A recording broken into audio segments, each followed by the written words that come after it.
Hello everyone and welcome to Cinderful Gaming. I hope you're all doing well, I hope you're all staying safe, and most of all, I hope you're all fighting that war against the grey. Today's video is going to be something a little bit different because Warhammer today welcomes a new knight. Arise, Sir Ian Livingstone. So this is a little bit of news for many Warhammer fans. In the Queen's honours this year, Sir Ian Livingstone, the original co-founder of Games Workshop, received a knighthood from the Queen herself in her New Year's honour list. He previously had held the Order of the British Empire in 2006 and received that in those New Year's honour, and he also got a Commander of the Order of the British Empire in 2013, and now in 2021 he receives a Knighthood of the British Order Empire. So today I thought we'd talk a little bit about Ian Livingstone and tell you a little bit about the information we have on how Games Workshop started and how the company that, while I guess we have a love-hate relationship with at times, the company that we all enjoy the miniatures and games of got started from Ian Livingstone's point, because you know what? It is pretty cool to have the founder of Games Workshop become a knight. I mean, it's just so poetic that a man who has made a game full of knights, whether that be giant robotic ones or Bretonians charging across the field or the newest version of Stormcast Eternals, we have knights galore, and it is cool that a knight is one of the original founders of our beloved games. So let's today talk about Ian Livingstone. So, Sir Ian Livingstone, he's born on the 29th of December 1949. He's well known as an English fantasy author for many different novels and entrepreneur in many different fields of the gaming industry. Along with Steve Jackson, he's one of the co-founders of the role-playing game books Fighting Fantasy and the author of many other books within that series as mentioned. He's also one of the co-founders of Games Workshop. So, Ian Livingstone, his early life, he attended Altrincham Grammar School for Boys, where, according to himself, he earned only a single solitary A, and that was in geography.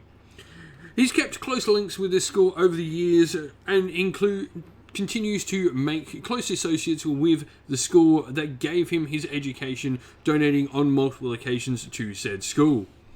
However, what we're all here to listen and talk about, let's get into talking about his career with Games Workshop. And so, Ian Livingstone co-founded Games Workshop in early 1975 with flatmates John Peake and Steve Jackson. They started publishing a monthly newsletter originally called The Owl and Weasel and sent copies of the first issue to subscribers of the recently defunct fanzine Albion. Brian Bloom received one of the said copies and sent them a copy of the new game Dungeons and Dragons in return.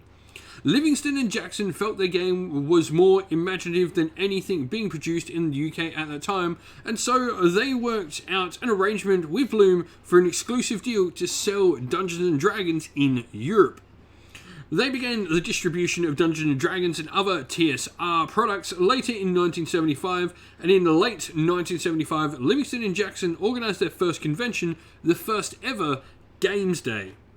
Because they were selling products out of their flat, people would come looking for a store that did not exist. Because of this, they were evicted, actually, in the summer of 1976 for using their household premise as a place of business. Under the direction of Livingstone and Jackson, though, Games Workshop expanded from the bedroom mail order company that it was to a successful gaming manufacturer and a retail chain that we know it as today. Their first ever Games Workshop store opening all the way back in Hammersmith in 1977. In June of the same year, partially to advertise the opening, Livingstone and Jackson launched the gaming magazine White Dwarf, that magazine that is still to this day around, with Livingstone as the main editor for the magazine. Livingstone picked the title, which had both meaning for fantasy and science fiction. Readers, a white dwarf could be a stellar phenomenon or a fantasy character. We know this is the reason. Livingstone stepped down as editor of the magazine after White Dwarf 74 in February of 1986.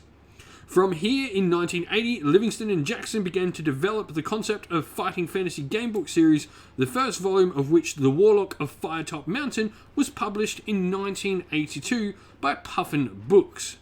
Livingstone and Jackson sold Games Workshop later in 1991 for £10 million. Not too bad at the time, considering how much that was back in those days, and also not too bad for a company they had made in their own basement. The pair, together with Brian Ansell, founded Citadel Miniatures in Newmark to make miniatures for games, and Livingstone had also invented several board games, including Boomtown, Judge Dredd, a popular game to this day, Automania, Legend of Zagor, and Dragon Masters. Livingstone really was a pioneer for tabletop wargaming in the industry and really brought it into a new light of day, really making, I guess, all the initial stepping stones to make Games Workshop that it was the massive success that it is today. For me, this has just been interesting reading a little bit more. I mean, I found out not too long ago that Ian Livingstone had become a knight, and as I said at the start of the video, I thought this was really cool. It's cool to have a knight leading a tabletop miniatures wargames company, or at least no longer leading, but being the founder of said company. Pretty darn cool. I hope this has been a little bit of interesting information, and I do give all of you and advise all of you to go look up interesting information about the games companies you like. Find out the information. Games Workshop and its employees, especially those in the early day, have a really interesting history on how it all came together. Definitely go look out for all of that. Well, that's the end of the video. Thank you all for watching. Please don't forget to leave a like and subscribe if you have not already. And also, why not drop us a comment below and let us know what you enjoyed about the video. If you'd like to come chat more with me and other members of our little community here at Cinderful Gaming, you can do so by following the link in the video's description to our Discord server. Also, if you'd like to help support the channel more and in another way, you can do so either by supporting on Patreon or YouTube members. You can do either of these by following the links in the video's description, and as a special thing for everyone who would like to give a shout out first of all to our Patreons: Christian Weir, James Soren, Greenskins Gaming, AJC, Kenny Lowell, Outer and Shot First, Andrew Bowen, Nathan Fee, The Rising Ape, Q Dynamic, Agu, Anthony B, Anton Nilsson, JJ Austrian, Average Wargamer, Domer, Mark Harvey, James Cater, and Samuel. And a special shout out as well to our YouTube members: Greenrich Gaming, Kenton Young, Chris Wallace, Ronya, Vinny, Lockloric, The Johnny84, David Ellsworth, Revenar, Wolfric Nick, Broken Chef, and Sean Scott. Lastly, a special thank you to, first of all, Lady Witchfox Art, who does all the amazing artwork for the channel you can see here, and to Xmorphic, who does all the amazing background work for our Discord server, making sure it all works nice and properly over there. Thank you all for watching once again, everyone. Stay safe, stay well, and most of all, keep fighting that war against the grey. Ciao for now.